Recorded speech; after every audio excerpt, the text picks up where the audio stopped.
అయితే ఇంకొకటి ఇది అందరికీ తెలిసిందే గానీ, హ్మ్. ప్రతి ఒక్కరికి తెలియాలనే ఉద్దేశంతో మళ్ళీ మళ్ళీ అడుగుతున్నాను యాహ్! సార్.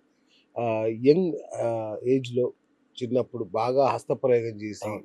చేస్తే పెళ్ళయ్యాక నువ్వు చేయలేం. చేయలేవు అనే ఒక అపోహ చాలా మందిలో ఉంది. సో, ఒక్కటి sir, masturbation is safe, healthy. Okay.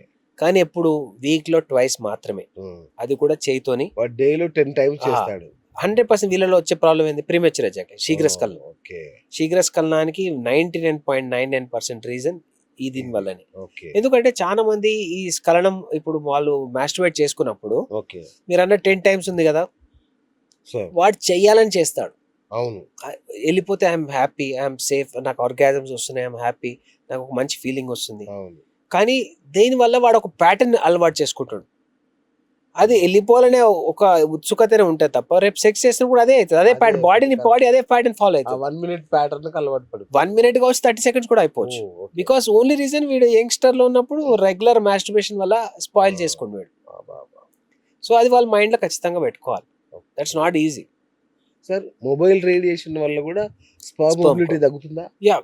Scientifically proven. అవునా? దేర్ ఆర్ సమ్ దేవుడా! Papers on it. But again radiation వల్ల టెంపరేచర్ ఆల్టరేషన్స్ ఉంటాయి. ఓకే. రేడియేషన్ వల్ల స్పెర్మ్ మోటిలిటీ మార్ఫాలజీలో ఎఫెక్ట్స్ ఉంటాయి. అది ప్రూవ్ అయిందా కాదా సెకండరీ, మర్చిపోండి. ఓకే. దానివల్ల ఏమైనా ఎఫెక్ట్ అయితే తీసి పక్కన పెట్టడం నయం. ఓకే. ఎందుకంటే ఫెర్టిలిటీ ఈజ్ వెరీ ఇంపార్టెంట్. ఎందుకంటే యంగ్స్టర్స్ మనకు కనిపిస్తలే కానీ చాలా మంది కుమిలిపోతారు సార్. వాళ్ళు ఇంకోటి ఇంకొక బ్యాడ్ ట్రెండ్ కూడా ఉంది. Late realisation. హ్మ్. యెస్. నాకు పిల్లలైతే లేని చాలా లేట్ రియలైజేషన్. అవును. నేను అడుగుతా రీజన్ ఏంటి? వాట్ ఈస్ ద రీజన్ అండి? సార్ మ్యారేజ్ చేసి 7, 8 ఇయర్స్ అయింది సార్. ఇప్పుడు అనుకుంటున్నాము అని. అప్పటికి ఏజ్ 38, 39కి వస్తది. ఇంకా అప్పుడు సీ అనుకున్నా ఉపయోగం లేదు. ప్రాబ్లమ్ ఏందంటే మేము ఆ ఏజ్‌లో కూడా ఇవ్వగలుగుతాం. కానీ క్వాలిటీస్ తగ్గిపోతాయి గదా! అది అంతే రేపు గదా! బేబీస్‌లో డిఫెక్ట్ వచ్చే ఛాన్స్ ఉంటది. మన పూర్వీకులు చెప్పినట్టు యంగ్‌స్టర్స్‌లో పిల్లలు అవ్వడం చాలా సేఫ్. చాలా మంచిది కూడా. ఎందుకంటే మనం ఈ జనరేషన్ అంతా హెల్తీగా ఉన్నారంటే అప్పుడు వాళ్ళు తీసుకున్న కరెక్ట్ డెసిషన్సే. కరెక్ట్. మన నెక్స్ట్ జనరేషన్ ఈ మన ఏజ్‌కి వచ్చేసరికి ఇంత హెల్తీ ఉంటారని చెప్పలేం. అవును.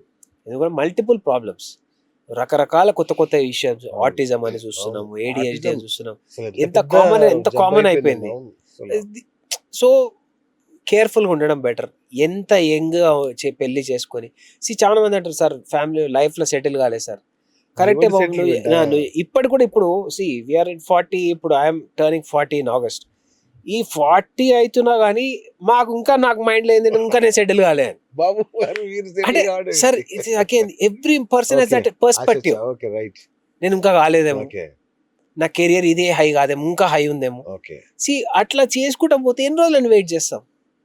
బేబీస్ మెన్స్‌లో ఎంత స్పెర్మ్ క్వాలిటీ తగ్గుతుందో ఫీమేల్స్‌లో కూడా ఎగ్ క్వాలిటీ తగ్గిపోతది. Right. Once they cross 32-33 years of age. ఇంకోటి మేమేమైనా చెప్పినాం అనుకోండి, అమ్మా చాలా ప్రాబ్లమ్స్ ఉన్నాయమ్మా, let's plan for an IVF we will try to give it at the earliest అన్నాం అనుకో, హ్మ్. లేదు సార్ విల్ ట్రై న్యాచురల్లీ అంటే వీళ్ళకి ఎగ్ రిజర్వ్స్ తగ్గిపోయినాయి. వాళ్ళ ఆల్రెడీ ఎగ్ విషయంలో రిజర్వ్ తగ్గి అంగీకరించరు. వాళ్ళు అంటే యాక్సెప్ట్ చేయరు. బ్రెయిన్ వాళ్ళ మైండ్ యాక్సెప్ట్ చేయదు సార్. అవును. నాకు అవును. సమస్య లేదు కదా, అవును. అరే ఇన్ని రోజులు నా సెక్స్ లైఫ్ బాగుంది, వై విల్ ఐ ఎఫెక్టెడ్? నేను ఐఎమ్ నాట్ ఏమి, నా హ్యాబిట్స్ కూడా బ్యాడ్గా లేవు. నాకంటే నా ఫ్రెండ్స్ ఇంకా బ్యాడ్ హ్యాబిట్స్ వాళ్ళకి పిల్లలు ఉన్నారు. హ్మ్. ఒకటి, never take a risk. Always ఫీమేల్స్లో కూడా ఫర్టిలిటీ ప్లాన్ చేసే వాళ్ళు బేసిక్ టెస్ట్ ఉంటాయి సార్. ఒక స్కాన్ ఉంటుంది. స్కాన్లో ఏమంటే మీకు ఎగ్స్ ఎన్ని ఉన్నాయి, అంటే ఏఎఫ్సీస్ అంటే ఏఎఫ్సీ కౌంట్స్ ఎట్లా ఉన్నాయి చూసుకుంటాం. ఇంకోటి రిజర్వ్స్ ఎట్లా ఉన్నాయి, ఏమహెచ్ అని ఒక బ్లడ్ టెస్ట్ ఉంటుంది. ఓకే. అది తెలుసుకుంటే మనకి ఎగ్ రిజర్వ్స్ ఎంత ఉన్నాయని తెలుస్తుంది. ఓకే. ఇవి రెండు బాగున్నాయి అనుకోండి, మీరు వెయిట్ చేయొచ్చు. సూపర్. ఇవి రెండు తగ్గినాయి అనుకోండి, meet an expert. Definitely meet an expert. ఎందుకంటే మీకు ఎంత టైం లైన్ ఉందో వాళ్ళు కరెక్ట్గా చెప్తారు, మీకు గైడ్ చేస్తారు కరెక్ట్గా. అది. రాంగ్ గైడెన్స్ ఉండదు. చాలా మంది ఇది ఒకటే అంటారు, న్యాచురల్ 100% న్యాచురల్ చేస్తారు. డెఫినెట్లీ చేయొచ్చు, నేను కాదన్ను. కానీ అన్ని cases it's not a possibility. అట్లా అనగానే చాలా వరకు పాపం ఎక్కడెక్కడో ఊర్లకి వెళ్ళి ఉరికొస్తారు, సార్ మీరు న్యాచురల్ చేస్తా అన్నారు, న్యాచురల్ అయిపోతుంది అని. ప్రతి ఒక్కటి మనకి పారామీటర్స్ చెక్ చేసుకోవాలి. అది. ఏదైనా రిపోర్ట్ చూసిన తర్వాత చెప్పాలి. ఇప్పుడు ఇంకా కొత్త మిషన్ కూడా వచ్చింది. ఇంకా ఇప్పుడు అక్యురసీ ఉంటుంది, మనం ఎప్పుడు ప్లాన్ చేసుకోవచ్చు, ఎప్పుడు రెడీ ఉన్నారు. యంగ్స్టర్స్లలో చాలా మంది ఈ మెషిన్ వచ్చినాక ఐ సీన్ ఒక 10 మెంబర్స్ చూసినాను. 10 మెంబర్స్లలో పారామీటర్స్ అబ్నార్మల్ ఉన్నాయి. నేను చెప్పిన బ్రదర్ పెళ్ళి ఉందా, ఉంది. సో సరే పెళ్ళి చేసుకోండి, ప్రెగ్నెన్సీ ఇప్పుడు వద్దు, నేను ఆ. చెప్పే వరకు ప్రెగ్నెన్సీ హోల్డ్ చేసుకోండి.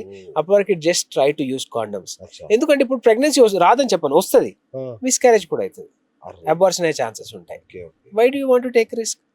ఒక సింపుల్ గా ఒక 3 నెలలు మందులు మాట్లాడితే అంతే సెట్ అయిపోయే అయిపోతుంది. ప్రాబ్లమ్స్ ఓ, అవన్నీ. సూపర్. ఆ. రిస్క్ వద్దు, అన్నెసరీ ఒక ఏం పిచ్చి ఆలోచన పెట్టుకోవద్దు. సార్ మీరు కనుక రేపు ఆరోగ్య శాఖ మంత్రి అయితే, రేపు ఎమ్మెల్యే గెలిచాక దయచేసి చట్టం చేయండి, పెళ్లికి ముందు ఖచ్చితంగా Preventive fertility test test compulsory చేసుకోవాలనేది. సార్ చాలా మంచిది. ఒకటి ఏంటంటే మనకు కాన్ఫిడెన్స్ వస్తుంది, Yes. I'm perfect, all right, erections are good, sperm count is wonderful, I can become a father, I can be very happy in my sex life. అది ఇంకెంత at the end కంటే of the end day కావాలి sir? ఈ అవును. 2 థింగ్సే కావాలి, ఇవి బాగుంటే కాపురాలు బాగుంటాయి, 100% కాపురాలు కూలిపోయే ప్రసక్తే ఉండదు, సూపర్, ప్రసక్తే సూపర్. ఉండదు. Yes. చాలా ఇంపార్టెంట్, చాలా Yes, ఇంపార్టెంట్. yes. సార్ ఇంకొకటి పెర్ఫార్మెన్స్ యాంగ్జైటీ, Yeah. ఇది ఒక పెద్ద జబ్బు అయిపోయింది. అంటే వాడు పెళ్లికి ముందు ఎంతమంది దగ్గరకన్నా పోతాడు, ఎంజాయ్ చేస్తాడు, పెళ్లి అయ్యింది ఇక ఫస్ట్ నైట్ అనగానే గజ ఉనికిపోతాడు. దీన్ని తగ్గించే మందులు కూడా ఉంటాయా సార్? అండ్ సి సార్, అంటే యాంగ్జైటీని తగ్గించే మందులు చాలా ఉంటాయి మనకి. Okay. ఇప్పుడు SSRIs అంటాం, సెరోటోనిన్ రియాప్టేక్ అచ్చా, ఇన్హిబిటర్స్, అచ్చా. Selective serotonin. ఓకే. సో ఇలా తీసుకున్నప్పుడు it will keep your brains calm. ఓ, మేము శీఘ్రస్కలం అయ్యే పేషెంట్స్ కూడా ఇవే ఇస్తాం. అచ్చా. ఎందుకంటే at the end of the day శీఘ్రస్కలం ఎందుకు అవుతుంది? ఎగ్జైట్మెంట్ ఫ్యాక్టర్ వల్ల. ఓకే. శీఘ్రస్కలం యాజ్ సచ్ తగ్గించడానికి మందులు ఉండవు, ఓ, నీ ఎగ్జైట్మెంట్ ఫ్యాక్టర్ని తగ్గించే మందులు ఉంటాయి. అచ్చా, ఓకే. ఇది తగ్గిస్తే ఆటోమేటిక్ గా కంట్రోల్ అవుతుంది అనేది లాజిక్. చాలా మంది అడుగుతారు, సార్ మీరు ఇచ్చిన టాబ్లెట్స్ వేసుకున్నా గానీ ఆ, 1 నిమిషంలో అయిపోతుంది సార్ అని. ఆ, సో ఒక్కొక్క పేషెంట్ ఒక్కొక్క టైప్ ఆఫ్ డ్రగ్ కి రెస్పాండ్ అవుతారు. ఓకే. బేసిక్ డ్రగ్ నుంచి చాలా అడ్వాన్స్ డ్రగ్స్ వరకు ఉంటాయి దీంట్లో. బేసిక్ పెరాక్సిటిన్ నుంచి చాలా ఎక్కడెక్కడో వరకు డ్రగ్స్ ఉన్నాయి దీంట్లో. ఏ పేషెంట్ కొన్నిసార్లు దీంట్లో కావచ్చు, కొంతమంది దీంట్లో కావచ్చు, కొంతమంది ఏ డ్రగ్ ఎట్లా ఎవరికి ఎట్లా పనిచేస్తుందో చెప్పలేం. అచ్చా. సో వాళ్ళని చూసి చేస్తాం. అది సో ఈ ఎక్కువ శాతము వీళ్ళు మీరు పర్ఫార్మెన్స్ యాంగ్జైటీ అవును. ఇట్లా వాటిలో కౌన్సిలింగ్ తో సెటిల్ అయిపోతారు. అవునా? మెడిసిన్స్ కూడా అవసరం లేకపోతే కౌన్సిలింగ్ కూర్చొని ఒకరే So, issue రావాలా, ఏంటి? ఇద్దరు రావాలా? Always couples, trust Oh. Me, always couples. Super. ఎందుకంటే ఇట్స్ సెక్షువల్ యాక్టివిటీ కానీ ఫర్టిలిటీ కానీ ప్రెగ్నెన్సీ కానీ it's 2% job, okay. Not 1% job. అవును. చాలా మంది అంటారు sir females are passive players కదా, అంతే వై కదా. Do you need to counsel them అని. It's not that very important. Um, ఇక్కడ నాకు వాళ్ళ సపోర్ట్ అవసరం, ఉమ్, వాళ్ళ సపోర్ట్ నాకు ఖచ్చితంగా కావాలి. ఎందుకంటే ఫీమేల్ సైడ్ నుంచి అది లేకపోతే sir at the end of the చాలా మంది ఇప్పుడు ఫీమేల్స్ మేల్ పీనిస్ టచ్ చేస్తే ఆ సెన్సేషన్తో కూడా ఎరెక్షన్స్ వస్తాయి. అది కూడా ఇంపార్టెంట్. నేను వాళ్ళ I can guide them right, super. What they need to do it అని. Correct. అది చాలా ఇంపార్టెంట్. అది సంథింగ్ రాంగ్ అనుకోద్దు sir. At the end of day your couple, wife and husband. అంతే కదా. సో మీరు touching each others private parts is normal. Against the nature అయితే కాదు. కాదు. ఒకవేళ అగేన్స్ట్ ది నేచర్ ఉంటే మన ఇన్ని టెంపుల్స్ పైన అంతగానం సెక్షువల్ మరి- లిటరేచర్ ఉండదు. మరి డిఫరెంట్ యాంగిల్స్ లలో చాలా వేరియేషన్స్ లో మనకి టెంపుల్స్ అవును. పైన ఉన్నాయి. అయ్యో వాత్సాయన కామసూత్ర yeah, పుస్తకమే absolutely. ఉంది. Yeah, ఎంత yeah. అతిపెద్ద గ్రంథం. That is normal. Yes. మీరు ఇది ఇప్పుడు వాళ్ళు చాలా మంది ఇప్పుడు ఫీమేల్స్ యంగ్ ఫీమేల్స్ పెళ్ళైన తర్వాత వాళ్ళు just they don't know what to do. నిజంగానే తెలియదు. Hmm. మనకి సెక్స్ ఎడ్యుకేషన్ లేదు, బేసిక్ సెక్స్ ఎడ్యుకేషన్ లేదు. పాన్ చూడకపోయిండొచ్చు, 90% చూడకపోయిండొచ్చు. ఆ రోజు అక్కడ ఏం చేయాలో వాళ్ళకి తెలియదు. కరెక్ట్. ఇప్పుడు మేల్ కూడా వాడు ఫ్రెండ్స్ లేని వాడికి ఏం వాడిది కూడా అట్లనే ఉంటది. వాడి నెక్స్ట్ తెలియదు. అవును. సార్ వైఫ్ అండ్ హస్బెండ్ పక్కన వండుకుంటే ప్రెగ్నెన్సీ వస్తుంది అనుకునే వాళ్ళు కూడా ఉన్నారు, పుట్టి పడుకుంటే పడుకుంటే వస్తుంది అనుకునే వాళ్ళు కూడా ఉన్నారు. వామ్మో. నేను విన్నా సార్ ఇట్లాంటి ఆ. స్టోరీస్. అంటే అయితే పేషెంట్ వాళ్ళు ఏదో- చెప్పినప్పుడు విన్న స్టోరీస్ చెప్తున్నా. IIT టాపర్లు, ఫస్ట్ ర్యాంకర్లు అయి ఉంటారు వాళ్ళు.